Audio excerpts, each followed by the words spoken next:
আসসালামু আলাইকুম, সবাই কেমন আছেন? আশা করছি ভালো আছেন। আরও একটি ডেইলি ব্লগ নিয়ে হাজির হয়ে গেলাম। তো আমার আজকের ব্লগটা শুরু করলাম রাত্রে থেকে। রাত্রেবেলা রান্না করে রাখবো।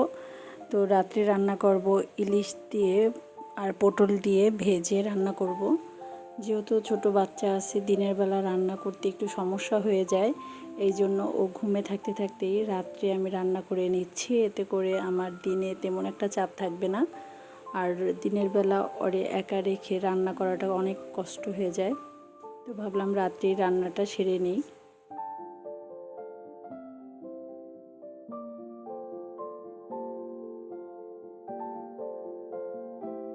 হলুদ আর লবণ দিয়ে আমি মাছটা ভেজে নিচ্ছি। ইলিশ মাছটা একটু ভালোভাবে ভেজে তারপরে রান্না করব। আর ইলিশ মাছ আমার ছেলের অনেক পছন্দ, আমারও অনেক ভালো লাগে। তাই ইলিশ মাছটা আমরা অনেকটা সময়ই খাই।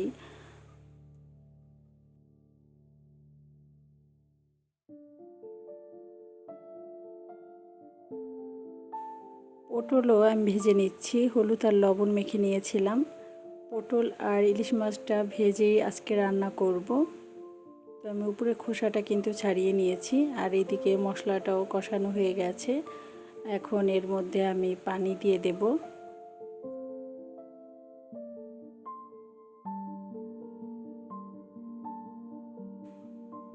তো পানিটা ভালোভাবে যখন একটু বলক উঠে গেছে, তখন আমি ভাজা মাছ আর পটলটা দিয়ে দিলাম।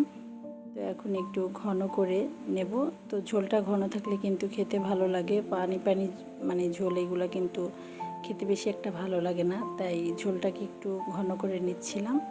আর এদিকে আমি চিংড়ি মাছ ভুনা করে নিলাম। চিংড়ি মাছটাও আমাদের অনেক পছন্দ। তো চিংড়ি মাছটা ভুনা করার পরে শেষের দিকে ধনিয়া পাতা দিয়ে দিলাম। ধনিয়া পাতা কুচিটা দিলে কিন্তু খেতে আরও টেস্ট বেড়ে যায়। আজকে দুইটা তরকারি রান্না করব, এর থেকে বেশি করব না। তো আমার রান্না করা শেষ। এখন এগুলো আমি ফ্রিজে রেখে দেব ঠান্ডা করে। তো সকালবেলা মাছ কিনতে গিয়েছিলাম। মাছ কিনতে গিয়ে দেখি মাছের বাজার খুবই গরম। আর ইলিশ মাছের দাম তো কোনো রকমই কমে নাই। আর যতটুকু মানুষের কাছে শোনা যায় সম্পূর্ণই ভুয়া। বাজারে গেলে বোঝা যায় মাছের দাম কত পরিমাণে। তো অনেক দাম চায়, আসলে সবাই কিনতে পারে না ইলিশ মাছ। আর আমি চিংড়ি মাছ কিনে নিয়ে আসছিলাম, নিয়ে এসেছি লাউ, পেঁপে। তো এগুলো আনছি আমার ছেলের জন্য, খিচুড়ি রান্না করব এই জন্য। আর এইদিকে জলপাই নিয়ে আসছিলাম, নতুন জলপাই উঠছে বাজারে। তো এই জলপাই দিয়ে ডাল রান্না করলেও মজা লাগে, আবার আচারও বানানো যায়। কিন্তু আচার এই জলপাই দিয়ে বেশি একটা ভালো হবে না। তারপরে নতুন উঠছে তাই কিছু নিয়ে আসলাম। আর এদিকে চিংড়ি মাছ নিয়ে আসছিলাম। তো এই চিংড়িগুলো দিয়ে যে কোনো ভাজি খেতে অনেক ভালো লাগে।